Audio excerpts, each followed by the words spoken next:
On this episode, we're going to be reviewing a game about betting on the knowledge of your friends, except in this version, we're going to be taking over to the Vegas Strip. This is our review of Vegas, Wits and Wagers.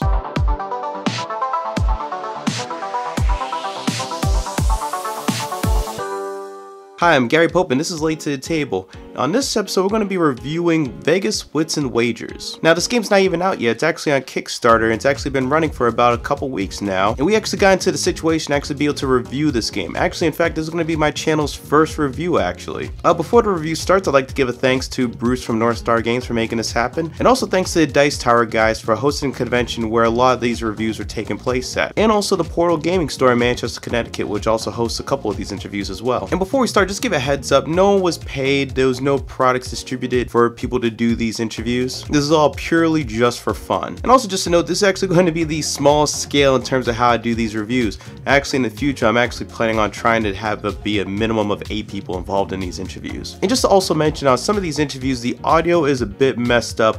I had to go back and fix it, but it's not perfect. So I'll apologize for that, but it is actually fixed for further reviews. And without further ado, here's Bruce from North Star Games on how to play the game and also what's different in this version. Okay, this is Wits and Wagers Vegas. Wits and Wagers Vegas is this giant mat, which is nearly 3 feet by 2 feet. The back side, I'm just gonna flip it over a little bit, is Wits and Wagers Deluxe, a game you may know.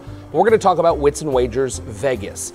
Beginning with Wits and Wagers, the person that's asking questions is going to read a number question that you may or may not know the answer to. In most cases, you shouldn't know in any way, shape, or form what the answer is. Something like, in feet, how high is the tallest mountain in Colorado? It's a thing you can estimate, but not really a thing that you know. Then everybody, using their own personal dry erase boards, is gonna write down the answer they think it could be. Everyone's gonna put them face down, and in a moment, we're gonna arrange them in order. Normally, in standard Wits and Wagers, you have to go around the median, and people seem to have a problem with that. So we've done this for Wits and Wagers Vegas. We have these bar mats. If you're playing with 6 players, we just block out the center space, and you simply go from lowest to highest. If you're playing with 5 players, we have 2 of these bar mats available for you, and you just go once again from lowest to highest. These are going to be a part of the Wits and Wagers Vegas package. This isn't something special just for this demo. So everyone's gonna write their answers down and put their boards face down on the table. At this moment, it's gonna become a moment for the first new bet that we've added to Wits and Wagers, which is the long shot. The long shot allows you to bet on a player rather than betting on an answer. So right now, if I know that someone at the table knows a lot about the state of Colorado and the mountains within it, this would be my time to bet them with my basic chips that I get for a 10-to-1 payout, which is printed on the table. I'm only allowed to use these 2 chips. If I win any more chips through the game, I can never use those. I can only use these 2. So maybe I would bet on green at 10-to-1. After that, all answers are gonna be flipped over, revealed, and put out on the board. You then can bet just like normal Wits and Wagers. If you're the closest without going over, if you take a look down at the bottom, you're gonna see this kind of path of numbers. This reminds you where in the game you are. We're gonna put 100, 200, 300, 400, 500, 600, and 700 on the bottom. We're gonna lay all of those out. You're gonna get to bet on the layout. So if you take a look, there are odds payouts. And if you bet the answer that's closest without going over, we're gonna pay you the odds on the board. If for some reason the guess is relatively large and the answer is smaller, you can bet smaller at 6-to-1. A new bet on this board is black and red. Black will give you all of the black spaces, red will give you all of the red spaces, and that pays 1-to-1. So once again, we're gonna line all those answers up from smallest to largest. You're gonna take your chips, you're gonna bet them on the answers you think are correct, and then we're gonna reveal the answer. When we do, if you're the closest without going over, we're gonna take the chip that is furthest to the left, we're gonna put it on the answer, then we're gonna pay everyone off that happened to bet that 4-to-1. In this case, the long shot would pay 10-to-1, and if anyone had bet red, it would pay 1-to-1. You're gonna play this for 7 questions and you can track it as we go along. Every time there's a new question, someone that's closest is gonna get the chips until we get to the 7th and final question. That is how you play Vegas Wits and Wagers. Thanks Bruce on the rules. Now let's go ahead and meet our reviewers. First up, we have Raymond Fox, who's 47 from Farmington Hills, Missouri, who's been gaming for roughly over 30 years and owns over 1,500 games. He considers himself an omni gamer, so he plays just about everything. We have Eric Patan, who's 41 from Montreal, Canada, who's been gaming for about 30 years and owns about 125 games.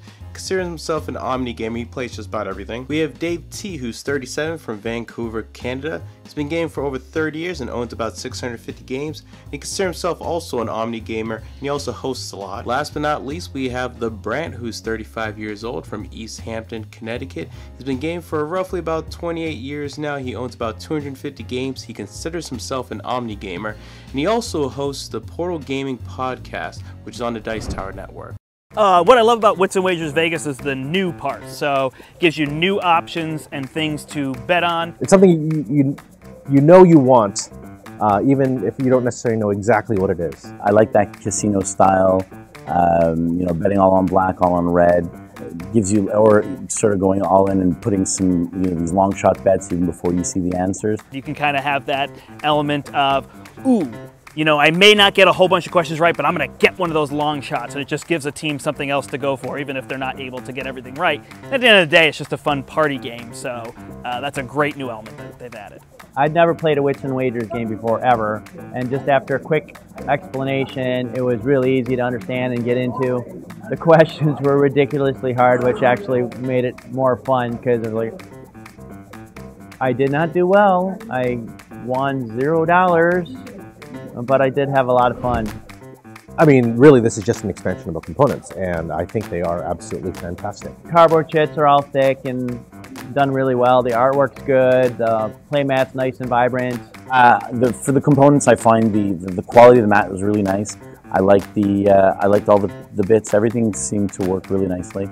I think it's a top-notch quality game. There's lots of colors in there. They give you chips that you can use. It's, you know, it's what you need for the right price. Well, I didn't do well at it. I don't know. I don't think there was anything about the gameplay that I did not like in Wits and Wagers Las Vegas. There isn't much I don't like. The only issue I can have with Wits and Wagers is it can go on too long if you don't keep it moving, but generally as long as it stays under an hour, no problem, people love it. So there's not much difference with Wits and Wagers Vegas in terms of negatives for me, but for Wits and Wagers overall, I would say my biggest negative is, as much as it's a great party game, in a smaller setting it doesn't work as well. I think Wits and Wagers works really well in a larger setting. I love using it for Super Bowl halftime parties, local little hangouts at my house, birthday parties, bat mitzvahs, chicken nugget lovers festival, whatever. You can use it at things like that where you have lots of people. So, but in the smaller setting, Wits and Wagers and Wits and Wagers Vegas doesn't work as well.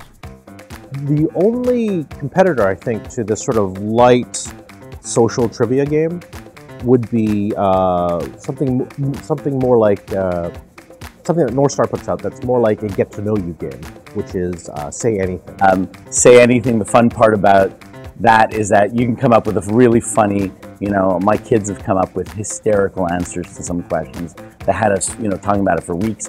I find that, you know, that's a little bit more memorable than a Wits and Wagers game where, okay, maybe somebody got the answer spot on. You say, oh, that was really cool. No, this game, I don't know that it replaces much other than all the trivia games out there. This one's way better. And if you want a specific, if you want Lord of the Rings trivia, just make your own trivia questions. I guess it's a little tricky to come up with numerical answers, but you could just come up with your own and use this game, and it's perfect because it doesn't require anybody to actually know the answers. So it's really fun for groups that don't feel left out or whatever, and they can just jump in as they go.